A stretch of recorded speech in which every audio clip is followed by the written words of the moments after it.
Hello friends, real and complex analysis के आज के इस वीडियो में जिस टॉपिक पर हम मल्टीपल चॉइस क्वेश्चंस को सोल्व करेंगे फ्रेंड्स, वो टॉपिक है फोरियर सीरीज। और फ्रेंड्स, मुझे उम्मीद है ये वीडियो सीरीज आपको आपके एग्जाम प्रिपरेशन में हेल्प कर रही है। तो फ्रेंड्स, आप इन वीडियो सीरीज को अपने फ्रेंड्स के साथ जरूर शेयर करें। और अगर आप final year maths MCQ WhatsApp group से अगर जुड़ना चाहते हैं तो उस व्हाट्सएप ग्रुप का जो लिंक है वो डिस्क्रिप्शन बॉक्स में दिया गया है। तो फ्रेंड्स, आज की इस वीडियो का फर्स्ट मल्टीपल चॉइस क्वेश्चन की हम स्टेटमेंट को पढ़ते हैं। Which of the following function is even function. हमें चार ऑप्शन गिवन है और फाइंड आउट करना है कि कौन सा फंक्शन इवन फंक्शन होगा। तो सबसे पहले हम एक बार इवन फंक्शन की डेफिनेशन को समझते हैं और समझते हैं कि इवन फंक्शन की ज्योमेट्रिकली क्या प्रॉपर्टी होती है। किसी फंक्शन f को हम इवन फंक्शन बोलेंगे अगर f of minus x F of x के इक्वल ही आ जाए। अगर फंक्शन इस कंडीशन को सेटिस्फाई करता है तो हम फंक्शन को इवन फंक्शन बोलते हैं। हम फ्रेंड्स इस पॉइंट को ज्योमेट्रिकली समझने की कोशिश करते हैं। ये एक कार्टेशियन कोऑर्डिनेट सिस्टम है, एक्स एक्सिस है, ये वाई एक्सिस है। और अज्यूम कर लेते हैं x इजिकल टू 1 ये पॉइंट है। और हम अज्यूम कर लेते हैं कि एक ऐसा फंक्शन एग्जिस्ट करता है जो x इजिकल टू 1 के कोरस्पॉन्डिंग जो वैल्यू प्रोवाइड करता है वो वैल्यू है फ्रेंड्स 2। ये हमने वो वैल्यू 2 अज्यूम कर ली।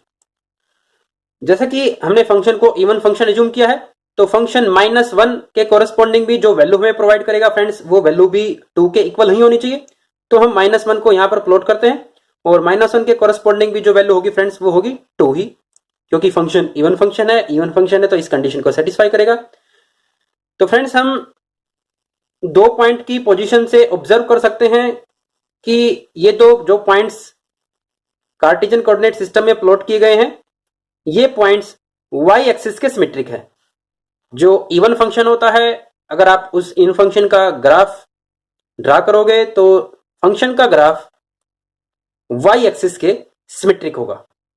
अब हम इन ऑप्शंस को चेक करते हैं कि कौन सा ऑप्शन इस कंडीशन को सेटिस्फाई करेगा। जैसा कि हम जानते हैं friends, sine of minus x equal होता है माइनस साइन एक्स। और एक्स स्क्वेयर में अगर हम माइनस एक्स पुट करेंगे तो फ्रेंड्स एक्स स्क्वेयर ही ऑब्टेन होगा। तो इस फंक्शन के कोरस्पॉन्डिंग जो हमें वैल्यू ऑब्टेन होगी एफ ऑफ माइनस एक्स वो होगी friends minus x square into sine x. तो फ्रेंड्स ये इवन फंक्शन नहीं है। इसको हम चेक कर सकते हैं, cos of minus x cos x के इक्वल होता है। तो इसके कोरस्पॉन्डिंग जो हमें वैल्यू ऑब्टेन होगी फ्रेंड्स वो होगी माइनस एक्स कोस एक्स, तो वो भी एक्स कोस एक्स के इक्वल नहीं है। साइन एक्स स्क्वेयर, अगर हम यहां पर x की जगह माइनस एक्स पुट करते हैं तो हमें साइन एक्स स्क्वेयर ही ऑब्टेन होगा। तो जो सी ऑप्शन है वो इस क्वेश्चन का करेक्ट ऑप्शन है और साइन एक्स को हम पहले ही चेक कर चुके हैं। तो फ्रेंड्स, आप ऑड फंक्शन के बारे में इन ऑप्शंस को डिस्कस कर सकते हो। और किसी फंक्शन को ऑड फंक्शन हम बोलते हैं अगर F of minus x minus F of x के इक्वल आ जाता है। और फ्रेंड्स, आप इस पॉइंट को ज्योमेट्रिकली समझ सकते हो कि जो ऑड फंक्शन होता है वो ऑड फंक्शन ज्योमेट्रिकली कैसे दिखाई देगा। जैसा कि even function with respect to y axis symmetric होगा, आप ऑड फंक्शन के बारे में खुद से सोच सकते हैं। नेक्स्ट क्वेश्चन की तरफ मूव करते हैं। What is the period of second 4x। सबसे पहले हम पीरियोडिक फंक्शन की डेफिनेशन को समझते हैं कि किसी फंक्शन को हम पीरियोडिक कब बोलते हैं।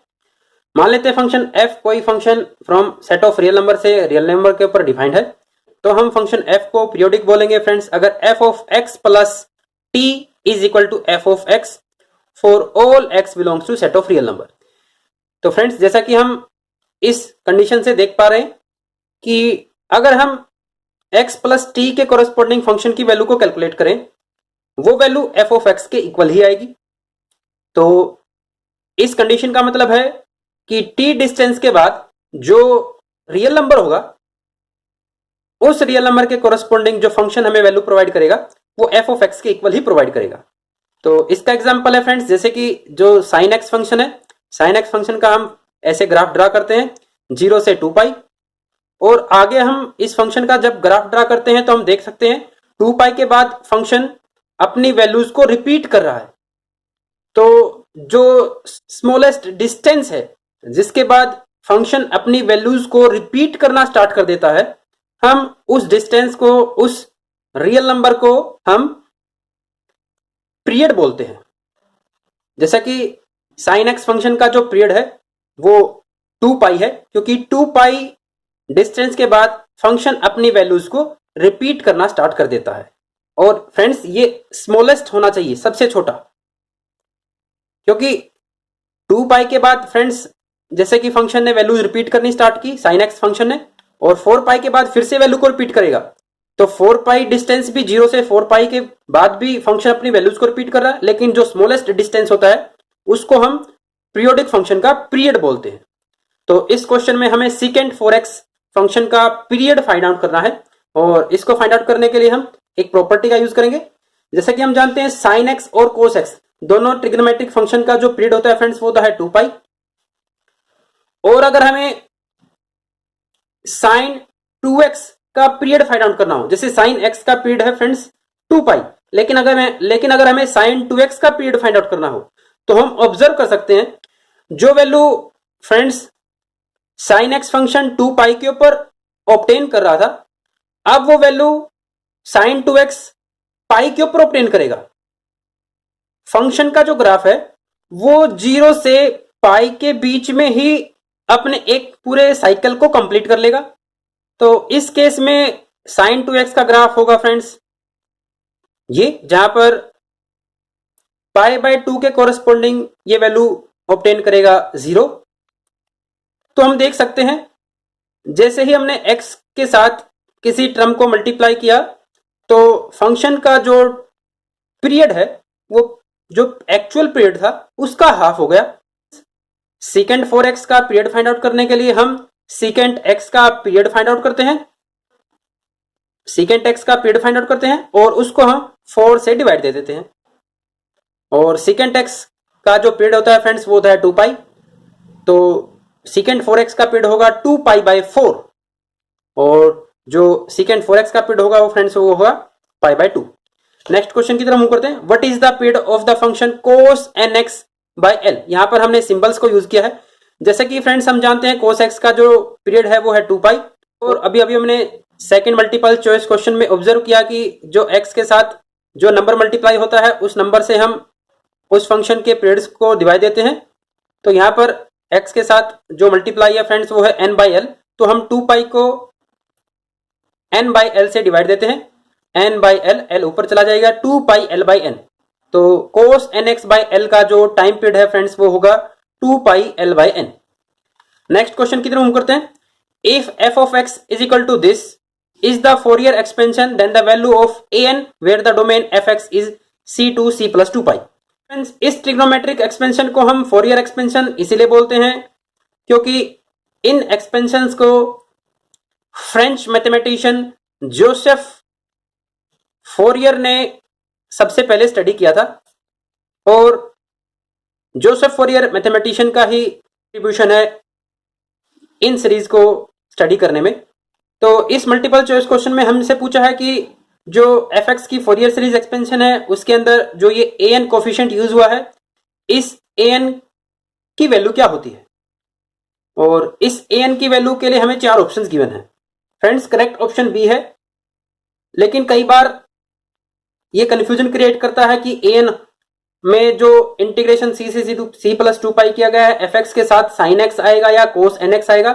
इस पॉइंट को फ्रेंड्स आप इस लॉजिक से याद रख सकते हो कि जब हम इस एक्सपेंशन को fx is equal to a not by 2 इसको हम cos nx से मल्टीप्लाई करके अगर इंटीग्रेशन करते हैं c से c प्लस 2 पाई तो हम देख सकते हैं कि इस साइड भी cos nx मल्टीप्लाई होगा और c से c प्लस 2 पाई इंटीग्रेशन होगा और cos nx इस समेशन की हर टर्म के साथ मल्टीप्लाई होगा, और फिर हम इंटीग्रेशन की प्रॉपर्टी यूज करके, क्योंकि हम जानते हैं c से c प्लस 2 पाई cos nx का जो इंटीग्रेशन होगा फ्रेंड्स वो होगा 0। cos nx के साथ अगर आप sin nx को और मल्टीप्लाई करके इंटीग्रेशन करते हो वो भी 0 होगा।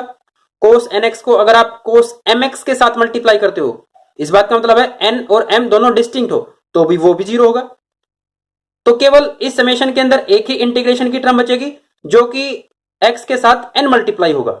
वो टर्म का जब आप इंटीग्रेशन करोगे तो वो इंटीग्रेशन कैलकुलेट होगा पाई, तो यहां से हम an की वैल्यू कैलकुलेट कर सकते हैं। an into pi is equal to integration of this function और यहां से हमें an की वैल्यू फ्रेंड्स ऑब्टेन होती है 1 by pi integration c to c plus 2 pi f x cos n x dx। bn की वैल्यू फ्रेंड्स होती है 1 by pi integration c to c plus 2 pi f x sine n x, और a not की वैल्यू friends होती है 1 by pi integration c to c plus 2 pi f x dx। आज की वीडियो का जो लास्ट क्वेश्चन है और फोरियर सीरीज के चैप्टर का जो कि एक इंपॉर्टेंट कंसेप्ट है जिसे हम पढ़ते हैं डिरिचलेट कंडीशन, और इन कंडीशन को डिरिचलेट कंडीशन इसलिए बोलते हैं फ्रेंड्स क्योंकि इन कंडीशंस को जर्मन मैथमेटिशियन डिरिचलेट ने स्टडी किया था। और ये कंडीशन है, बुक्स में 3 ही कंडीशन मेंशन की गई है, लेकिन जो कंडीशन है फ्रेंड्स वो 4 कंडीशन है, और ये कंडीशन सफिशिएंट कंडीशन है कि अगर कोई फंक्शन इन कंडीशन को सेटिस्फाई करता है तो उस फंक्शन की फोरियर सीरीज एक्सपेंशन जरूर लिखी जाएगी। वैसे इन जनरल हम हर फंक्शन की फोरियर सीरीज एक्सपेंशन नहीं लिख सकते, लेकिन अगर फंक्शन इन कंडीशन को सेटिस्फाई कर देता है तो उस फंक्शन की फोरियर सीरीज एक्सपेंशन जरूर लिखी जाएगी। तो हमें इस मल्टीपल चॉइस क्वेश्चन में फाइंड आउट करना है कि वो सफिशिएंट कंडीशन कौन सी है। फर्स्ट ऑप्शन है F x is periodic finite single value. ये फ्रेंड्स कंडीशन होती है F x is has finite number of discontinuity in any one period, कि फंक्शन की जो नंबर ऑफ डिसकंटिन्यूटी है वो फाइनाइट होनी चाहिए, फंक्शन के नंबर ऑफ मैक्सिमा और मिनिमा वो फाइनाइट होने चाहिए।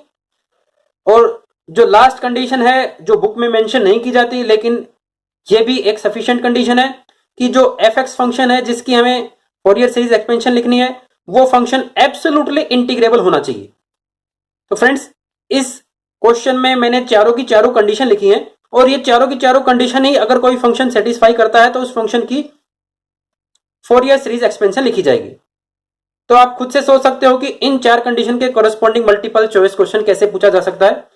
हमने यहां पर जो ए बी सी है वो डी ऑप्शन के अंदर मेंशन किए हैं कि A B C and this condition, ये चारों की चारों कंडीशन मिलाकर, तो इस मल्टीपल चॉइस क्वेश्चन के कोरस्पॉन्डिंग जो करेक्ट ऑप्शन है फ्रेंड्स वो है डी, क्योंकि ए अकेली कंडीशन से फंक्शन की फोरियर सीरीज एक्सपेंशन नहीं लिखी जाएगी, हमें ये चारों कंडीशन चाहिए और चारों कंडीशन डी ऑप्शन में लिखी गई है। तो फ्रेंड्स आज के इस वीडियो में हमने फोरियर सीरीज के कुछ इजी कंसेप्ट के ऊपर मल्टीपल चॉइस क्वेश्चंस को सोल्व किया। नेक्स्ट वीडियो में हम फोरियर सीरीज के कुछ और मल्टीपल चॉइस क्वेश्चन को सोल्व करेंगे। Thank you.